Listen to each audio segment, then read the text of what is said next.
ময়লা আবর্জনা, জলাবদ্ধতা, ভাঙা রাস্তা, যানজট, সড়ক দুর্ঘটনা, রেল দুর্ঘটনা, কান্না, হাহাকার, মানুষের অসহায় আর্তনাদ, হাসপাতালের অস্বাস্থ্যকর পরিবেশ, চিকিৎসা সেবার ঘাটতি, দুর্নীতি, এরপর তো আছে অতিরিক্ত ভাড়া আদায়।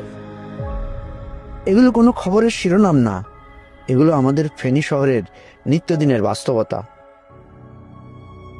যুগ যুগ ধরে আমি দেখেছি ঘটতে থাকা এই সমস্যাগুলো। অনেক সময় আমি নিজেও এটা শিকার হয়েছি। দাঁড়িয়ে থেকেছি, ভেবেছি, প্রশ্ন করেছি, কিন্তু কেন এগুলো ঠিক করে না? কেন আমার জন্মস্থানে আমি উন্নত চিকিৎসা পাই না?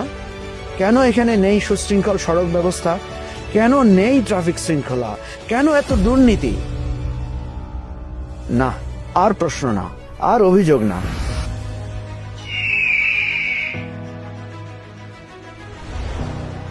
আমি মোহাম্মদ মজিবুর রহমান ভূঁইয়া মঞ্জু, ফেনী ২ আসনের সংসদ সদস্য পদপ্রার্থী। আমি আমার জন্মস্থানকে ভালোবাসি, আমি আমার ফেনীকে ভালোবাসি। আমরা সবাই মিলে আমাদের স্বপ্নের ফেনী গড়ব, আমাদের স্বপ্নের বাংলাদেশ গড়ব।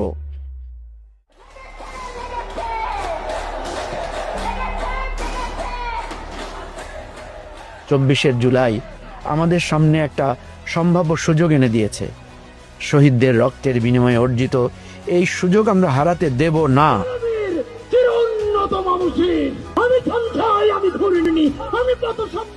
শহীদ শরীফ ওসমান হাদির ইনসাফের বাংলাদেশ, দুর্নীতিমুক্ত বাংলাদেশ আমরা গড়বই ইনশাআল্লাহ।